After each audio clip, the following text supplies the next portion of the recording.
오늘은 연매일 교장의 80년 추억 여행 세 번째로 문경서중학교, 선산여자고등학교, 구미시 진평중학교로 추억 여행을 하는 2024년 8월 23일 금요일이다. 문경서중학교에 도착하여 교장 선생님을 찾아보고 실내를 돌면서 구경한 후 실외로 나와 문경서중 건물 전경을 바라본다.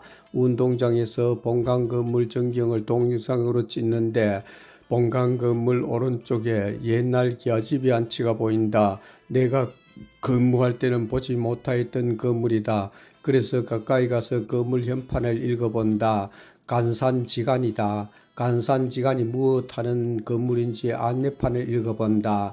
안내판에 객사는 고려와 조선시대 현단위의 고을에 설치했던 간사로 객관이라고도 한다. 주로 지방을 여행하는 관리나 사신의 숙소로 사용했으며 조선시대에는 이곳에 전패, 임금을 상징하는 전자를 새겨 고을의 객사에 세운 나무패를 모셔두고 초하루와 보름에 왕궁을 향해 망걸레 고려 조선 때 임금이 있는 궁궐 쪽을 향해서 배려하는 의식을 행하였다. 간산지간은 조선시대에 건축한 문경간화의 객사 건물이다.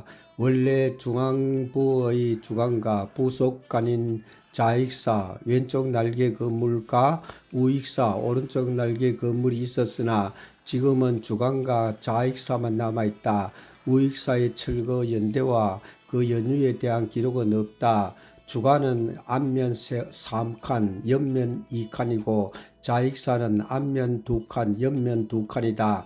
주관의 지붕을 좌익사의 지붕보다 높게 하고 용마루의 양 끝에 장식을 기와를 얹은 우리나라 객사의 전형적인 건물로 조선시대 간화 건물 연구에 기중한 자료로 평가받는다는 내용이다. 간산지간 건물은 내가 근무할 때도 있었을 것 같다. 그런데 30년이 지나서 다시 찾아오니 전혀 기억이 나지 않는다. 간산지간으로 들어가는 대문은 열쇠로 잠가 놓았다. 그래서 담장 위로 간산지간을 안을 바라본다. 집터가 매우 넓다. 본관인 주관은 건물이 크다.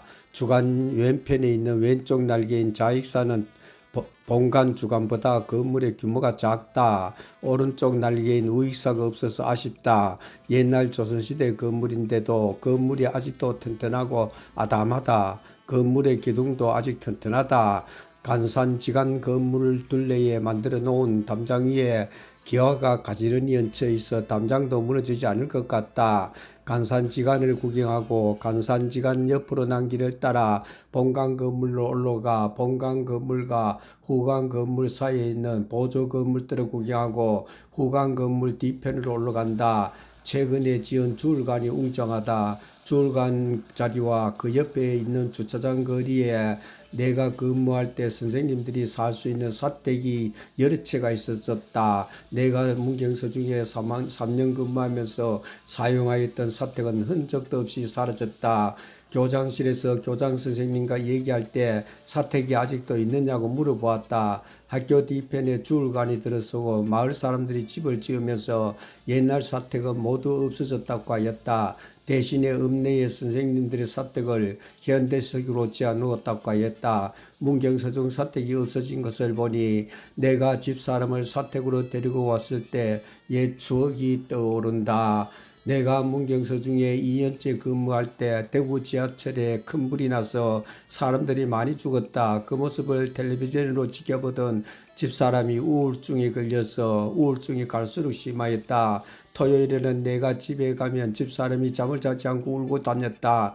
그때 우리 아들 셋이 대학을 다니고 있었기 때문에 집사람을 문경으로 데리고 갈 수가 없었다. 그래서 한 주 건너 한 번씩 집사람을 문경서중으로 데리고 와서 같이 생활하였다.